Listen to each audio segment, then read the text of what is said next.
So terima kasih. First sekali terima kasih sebab sudi luangkan masa dengan kami untuk kita temu bual ni. Dan sebelum tu, sebelum kita mulakan sesi temu bual ni, boleh ke kita nak minta Hazim untuk kenalkan diri dan cerita sikit latar belakang? Okey, baiklah. Bismillahirrahmanirrahim. Assalamualaikum warahmatullahi wabarakatuh. Nama saya Hazim, Muhammad Hazim bin Muhammad Johari. Saya merupakan penuntut di Institut Pendidikan Guru Kampus Ilmu Khas. Saya juga sudah menjalankan praktikum di SK Taman Maluri iaitu PPKI. Kos saya adalah Pendidikan Khas Masalah Pembelajaran. Okay, terima kasih Hazim. So untuk kita proceed pada soalan pertama, okay, boleh tak Cik Azim kongsikan pengalaman dalam mengendalikan pelajar ADHD yang menghadapi masalah tingkah laku ataupun pembelajaran sama ada dalam ataupun dekat luar kelas dan cara kita bina hubungan positif dengan pelajar ADHD. Okey, baiklah. Terima kasih soalannya. Okey, tadi saya dah ceritakan tentang sedikit latar belakang di mana saya menjalankan praktikum selama 3 bulan di PPKI SK Taman Maluri. Kat situ ada pengalaman saya dengan pelajar ADHD di mana saya uh, dapat kelas pada tahap 1 tahun 1, 2, 3 dan juga tahap 2 bagi tahun 6. Untuk pengalaman saya dengan murid ADHD ni, kalau dalam pendidikan khas ini kita ada 3 kefungsian murid di mana uh, seda, uh, sederhana, uh, kita panggil kefungsian tinggi, sederhana dan juga kefungsian yang ringan saja.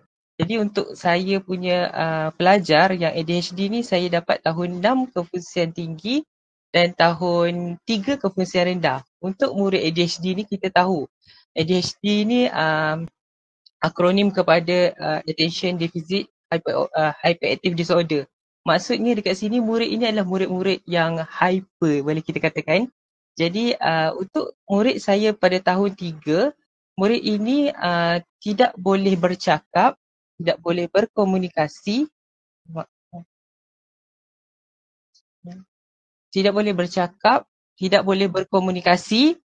Jadi kita dapat lihat bahawa murid untuk tahap 1 saya ni, murid tahun 3 ni, tingkah laku luar kawal dia tu agak berbeza. Untuk murid tahun 6 pula, saya dapat murid ADHD juga, tapi kebiasaannya ADHD ni dia akan ada gabungan dengan kefungsian lain. Contohnya dengan kecelaruan fungsi lain. Contohnya autism pair dengan ADHD ataupun sindrom Down pair dengan ADHD. Macam gitu contohnya. Jadi untuk murid-murid macam ni kita kena lihat kepada ciri-ciri dia terlebih dahulu macam mana. Untuk pengalaman tu saya agak terkejut untuk hari pertama saya masuk, saya tak kenal budak kan. Jadi pengalamannya saya masuk kelas and then budak ni dia macam tak duduk diam. So kita ni cikgu baru, kita masuk kelas tu macam awak duduk diam ni, awak duduk sini, cikgu nak buat kerja, nak ini. And then tiba-tiba dia, budak ni macam tak nak dengar cakap kita. Yelah hyper kan, kita panggil. Dia duduk panjat sana, panjat sini. Saya pun, biasalah kita kan cikgu, kita marah lah budak tu. Masa saya start marah tu, padahal marahnya tak adalah teruk pun, just macam kita tegas. And then murid tu mengamuk sampai tahap saya terpaksa kunci kelas tu. And then tak boleh sebab murid ni bila dia kena tegur atau kena kita tegas dengan dia, diorang akan meragam ataupun kita panggil tantrum lah kan. So murid-murid tantrum ni jadi kita kena fahamlah keadaan dia macam mana. So untuk murid tahun 6 saya pula, dia ADHD tapi dengan autism, which is autism kan dalam dunia diorang. Tapi dia ADHD which is hyper juga. Jadi untuk yang ni pula dia jenis boleh bercakap and dia tak boleh dikacau orang lain. Dia akan terganggu, jadi dia akan pukul semua orang bila gabungan ADHD dengan autism. Untuk soalan tadi berkaitan dengan macam mana hubungan saya pula nak bina hubungan positif dengan diorang kan. Jadi yang pertama kita kena rapat dengan diorang. Jadi bila kita dah rapat, kita tahu apa ciri-ciri diorang yang membuatkan diorang itu selesa dengan kita dan juga apa ciri-ciri yang membuatkan mereka ni tak selesa. Okay. Untuk yang pertama rapat. Yang kedua kita kenal diorang. So bila kita kenal ini, murid akan selesa dengan kita. Contoh kita masuk kelas, contoh saya lah, contoh ciri saya masuk kelas, saya akan pasang lagu ataupun saya menyanyi. Jadi murid akan rasa seronok untuk join kelas tu. Maksud hubungan positif tu kita dah bina awal daripada saya masuk kelas. Macam gitu. Untuk soalan tu, di situlah pengalaman saya dan juga macam mana cara saya positif.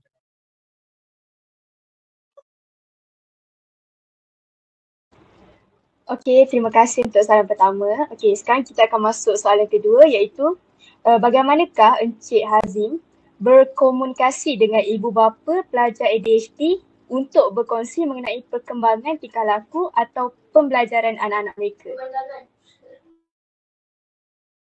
Okey, terima kasih, soalan yang cukup baik sebenarnya.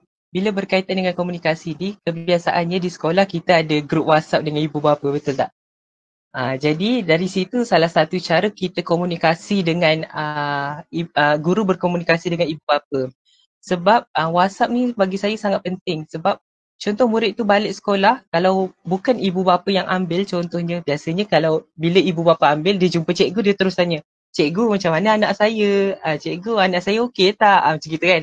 Jadi bila contohnya bila tak ada ibu bapa yang ambil ataupun orang lain yang ambil, kita akan berkomunikasi menggunakan WhatsApp sebagai medium paling interaktif lah untuk kita lihat perkembangan murid ini. Tapi dalam aspek ni, guru ni sebenarnya bila konteks saya, konteks pendidikan khas sekolah rendah. Jadi untuk konteks pendidikan sekolah rendah ni, ibu bapa dia akan lebih macam mana kita cakap, lebih nak tahu perkembangan anak dia day by day. Berbeza juga dengan sekolah menengah sebab saya sekolah menengah dulu saya pernah masuk juga, jadi saya dapat lihat perbezaan dekat sini. Jadi komunikasi yang melalui WhatsApp ni merupakan komunikasi non interaktif, yang maksudnya kita bukan fokus kepada contoh murid itu buat hal hari ni. Kita boleh cerita kat dalam grup ataupun kita boleh cerita dengan ibu bapa atau guru melalui WhatsApp. Tapi melibatkan contoh yang murid-murid ini bertingkah laku, kita kata ADHD kan tadi, bertingkah laku luar kawal, benda-benda yang tak terjangka ni. Jadi kita akan letakkan sebenarnya itu dalam kita punya interaksi ataupun hari interaksi yang kita panggil. Contohlah macam kita sekolah dulu kan kita ada hari temu mesra, macam gitu tak silap saya nama dia. Jadi ini merupakan satu platform komunikasi juga di mana hari interaksi ini tidak akan berlangsung setiap hari. Tapi dia akan berlangsung dalam masa contoh jangkaan RPI. RPI itu rancangan pendidikan individu, di mana kita letakkan apa yang kita nak murid itu punya tingkah laku tu, kita letakkan contoh dalam RPI tingkah laku dia apa-apa-apa, and then kita akan ceritakan kat ibu bapa dia waktu hari contoh hari interaksi tu. Jadi itu merupakan komunikasi yang kita panggil formal lah antara ibu dengan guru, sebab kita nak tahu apa konteks tingkah laku dia, sebab kita fokus pada tingkah laku kalau hyper ni. Jadi hari interaksi ni merupakan salah satu hari untuk ibu bapa dan guru bercerita tentang tingkah laku murid atau tingkah laku anak-anak dia. Sebab dalam RPI ini kita meletakkan tempoh, kalau tak silap saya sekolah letakkan tempoh 6 bulan. Jadi 6 bulan tu kita lihat perkembangan murid macam mana apa semua. Jadi itu adalah komunikasi yang saya kata, yang pertama komunikasi WhatsApp adalah komunikasi menyeluruh, dan yang kedua komunikasi melalui hari interaksi ini sama ada guru dengan murid ataupun guru dengan ibu bapa ataupun keseluruhan guru PPKI itu dengan ibu bapa.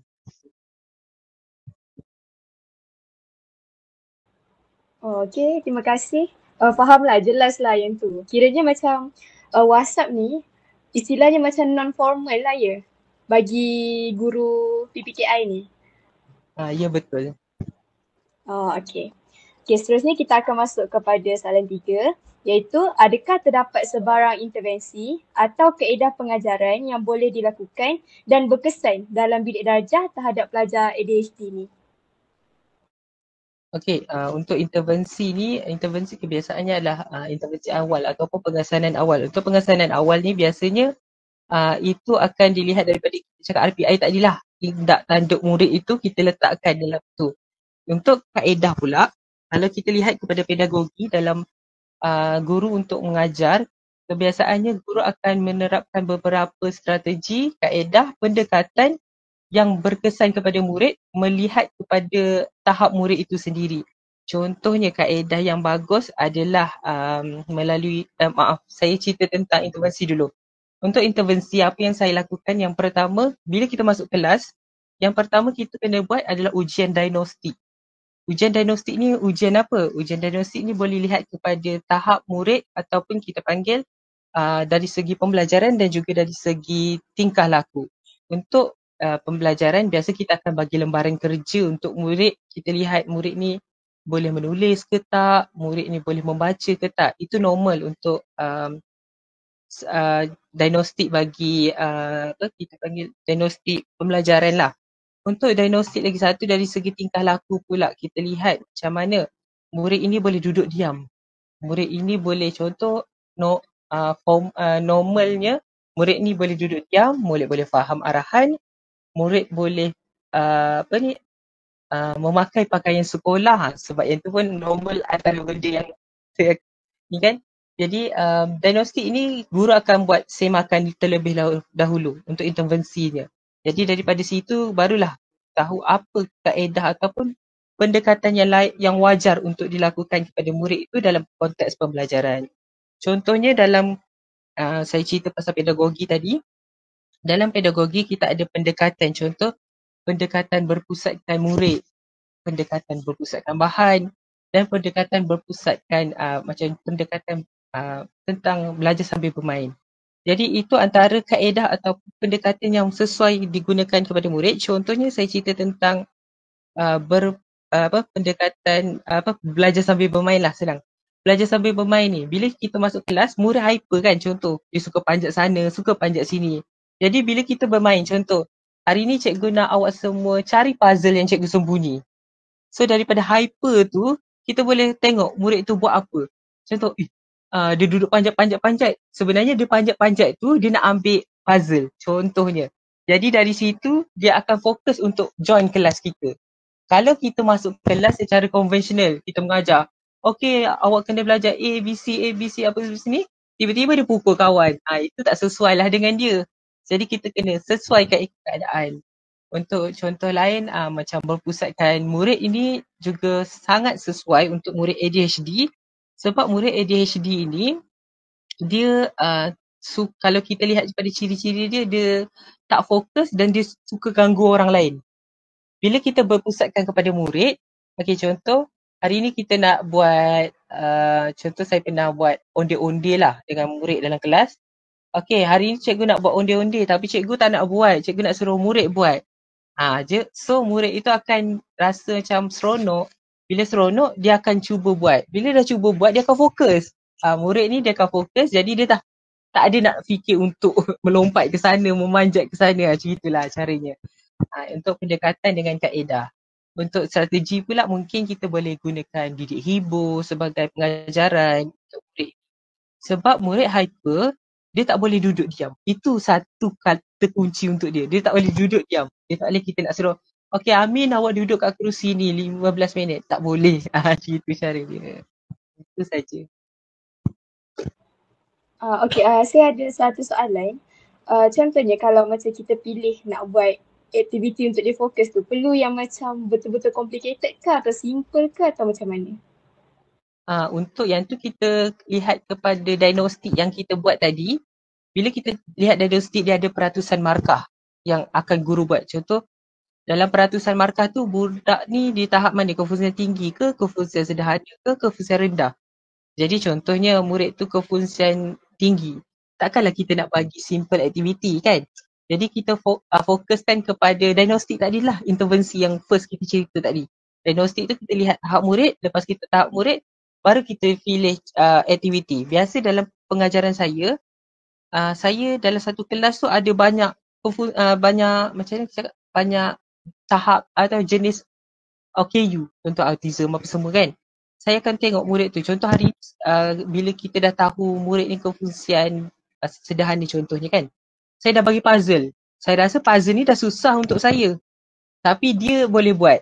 Jadi kita tak boleh nak cakap benda tu susah untuk dia sedangkan dia kata benda tu senang. Macam itulah. Ikut tahap juga. Baiklah, seterusnya saya akan bertanyakan soalan.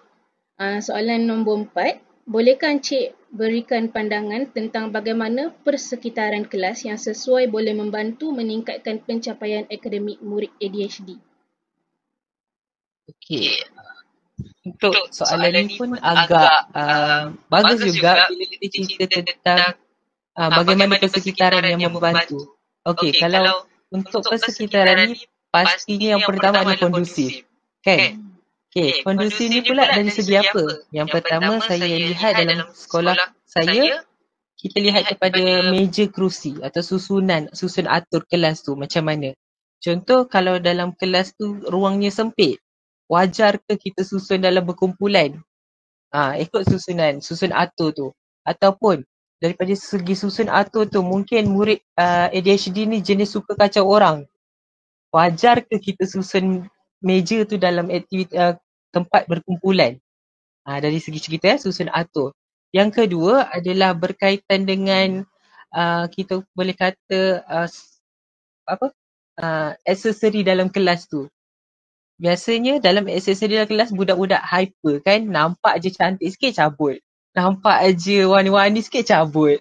Jadi kita kena minimaliskan design kelas tu. Boleh untuk menampal benda-benda yang ceria ni, tapi kena boleh katakan jauh sikit dari budak ataupun tinggilah daripada dicapai. Macam sekolah saya ada pengalaman di mana dalam kelas tu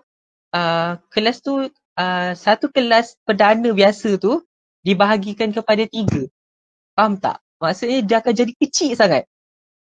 Bila jadi kecil, dalam kelas tu juga ada almari lah, ada laptop lah, ada PC lah. Jadi murid ni kan biasalah kita cakap budak kan, bila budak ni kan dia mencontek sana, sentuh sana sini. Jadi itu tak sesuai untuk murid sebab dia akan mengganggu juga aktiviti kelas kita. Okey, untuk susun atur dah, aksesori yang minimalis. Seterusnya mungkin dari segi kita kata macam mana? Kita boleh kata dari segi pencahayaan dalam kelas tu. Contoh pencahayaan ni macam mana? Dari segi bukan lampu apa semua, tapi dari segi cahaya yang masuk tu. Contohnya ada kelas dia akan letak tingkap yang besar. Jadi tingkap yang besar, murid ni akan terganggu dengan luar. Dia akan tengok persekitaran dia. Contoh orang main bola, okay, dia tengok, dia tak nak join kelas. Jadi macam mana cara pencahayaan tu, guru bolehlah tampal something yang menutup benda tu dari mengganggu murid. Itu merupakan salah satu jugalah aspek yang kita pandang kepada bagaimana untuk membantu murid ini fokus dalam kelas. Okey, baiklah. Untuk soalan yang terakhir, pada pendapat Encik, adakah terdapat sebarang strategi khusus yang dapat digunakan untuk membantu pelajar ADHD untuk lebih fokus dan melibatkan diri dalam aktiviti pembelajaran? Okey, untuk strategi khusus ni, sebenarnya strategi ni tak ada yang khusus bagi saya lah sebagai seorang guru yang baru ni. Sebab kita boleh sesuaikan apa sahaja yang sesuai dengan murid. Contohnya. Tapi bila kita lihat kepada apa yang kita nak sampaikan kepada murid dan bagaimana murid itu nak join kita punya aktiviti, yang pertama kita letakkan kepada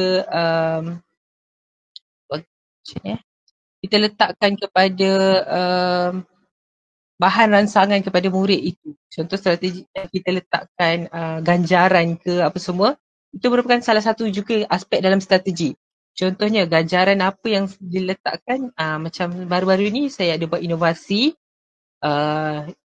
yang saya namakan sebagai JAKU, iaitu jam tingkah laku. Jam tingkah laku ini merupakan salah satu inovasi yang saya bangunkan berdasarkan kepada kad ganjaran. Dia ada beberapa aspek lain, sebenarnya fokus pada autism. Tapi saya letak salah satu elemennya adalah ganjaran. Bila ganjaran ni, saya menggunakan biasa ganjaran kita fokus pada bintang, betul tak bintang. Jadi bila murid tak fokus dalam kelas ke, murid tak dengar arahan ke, saya akan tolak mata ganjaran.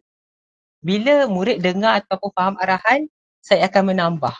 Jadi dekat situ, murid akan ada macam kita panggil pegangan lah dia. Untuk dia macam mana, dia nak fokus kelas, dia kena ada rangsangan. Murid-murid PPKI seperti itulah. Dia kena ada benda yang support mereka untuk buat something. Dia tak akan buat benda tu saja-saja. Jadi itu salah satu strategi saya gunakan ganjaran. Dan juga untuk kita panggil ganjaran dari segi yang baik. Manakala dari segi yang tak baik pula, strategi yang biasa guru buat macam times out apa semua, kebiasaan times out macam ni kurang sesuai lah dengan murid kita, sebab kita nak murid itu belajar, bukan kita nak asingkan mereka. Jadi untuk kaedah strategi ni akan berkesan. Contohnya macam murid saya tahun 3, dia bila mengamuk, dia akan gigit guru, dia akan gigit PPM. Jadi times out tu berkesan dari segi dari segi masa tu je lah. Bila dia dah okey duduk diam balik, kita masukkan dia balik. Kita cuma nak elakkan dia daripada membuat sesuatu tu. Bila dia dah cuba untuk, contohlah dia dah cuba untuk gigit orang, lepasnya orang lain pula akan kena.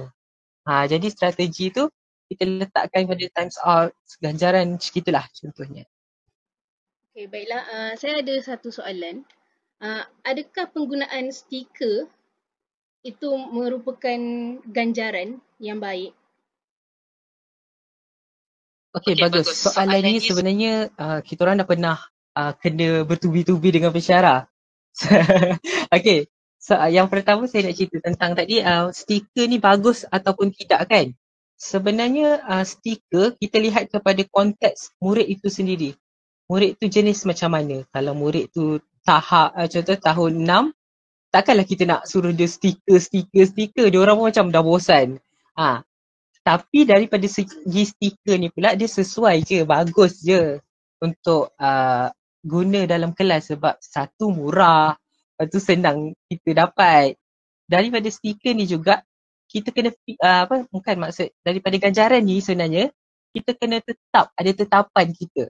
Contoh murid ini dia, kalau biasalah saya cakap, biasa murid kaya ni, murid daripada golongan anak-anak kaya ni, dia tak pandang stiker. Dia faham benda tu. Jadi kita tetapkan contoh, siapa dapat mata ganjaran daripada stiker ni paling banyak, ada ganjaran lain contoh cikgu nak bagi. Itu baru berkesan menggunakan stiker maksudnya. Berbeza juga dengan ganjaran-ganjaran lain lah, contohnya biasa contoh guru-guru baru ni, dia akan suka bawa masuk kita panggil macam mana, gula-gula macam itu. Sebenarnya ganjaran seperti itu tidak bagus dalam konteks budak-budak pendidikan khas lah. Satu, kita tak tahu faktor kesihatan dia. Yang kedua, kita takut bila kita bagi benda-benda macam ni, dia orang akan meminta lebih-lebih dan lebih. Faham tak? So bila penggunaan stiker ni bagus je sebenarnya. Cuma kita ada tetapan macam mana bila murid ini dapat capai apa tu, kita bagi something. Macam itulah. Saya ada satu soalan berkenaan yang Jaku tadi, yang jam tingkah laku tu. Sebab saya ada dengar masa program Smart hari tu tak silap. Ada masuk kan? Ada. Kan. Boleh tak terangkan lebih jelas macam mana penggunaan tu supaya mana tahu akan datang kami boleh ajar murid-murid guna benda yang sama ke? Boleh tak? Okey, untuk Jaku sebenarnya belum official lagi sebab saya belum buat hak cipta lagi sebenarnya benda tu. Cuma boleh saya share sikit. Jaku ni sebenarnya saya fokus pada autism. Autism yang mengalami masalah tingkah laku. Dekat dalam Jaku tu ada tiga tak silap saya. Ganjaran, aktiviti dengan apa lagi satu behavior tak silap saya.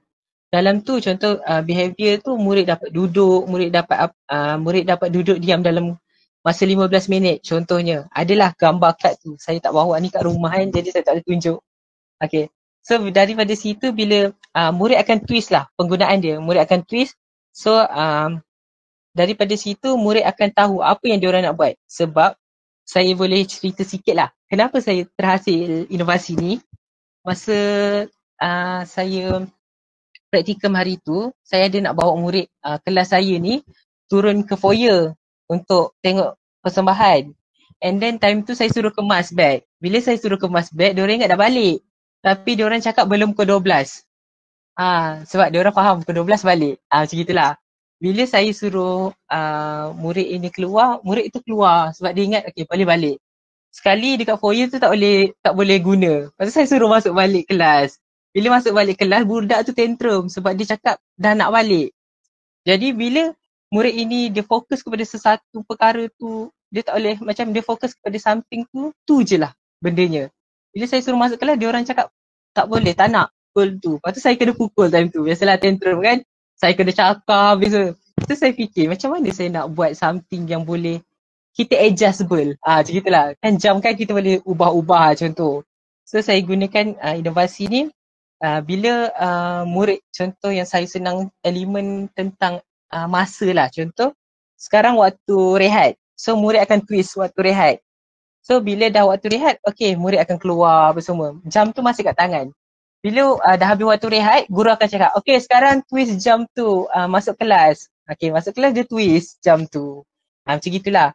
Lepas tu waktu balik, okay waktu balik dah boleh. Okay balik, twist balik. So dekat situ dia akan fokus kepada jaku tu lah, bukan kepada jam. Sebab estimate budak ni dia akan pukul 12 balik, pukul ni macam itu dia ada tetapan khusus dia. Oh dah pernah, by the way dah pernah dengar ke pasal jaku ni? Sebab hari tu ada like macam kita orang jadi AJK untuk program smart tu. Lepas tu masa tu saya jaga masa, saya dengar pasal jaku ni ya. Rupanya ownernya di sini.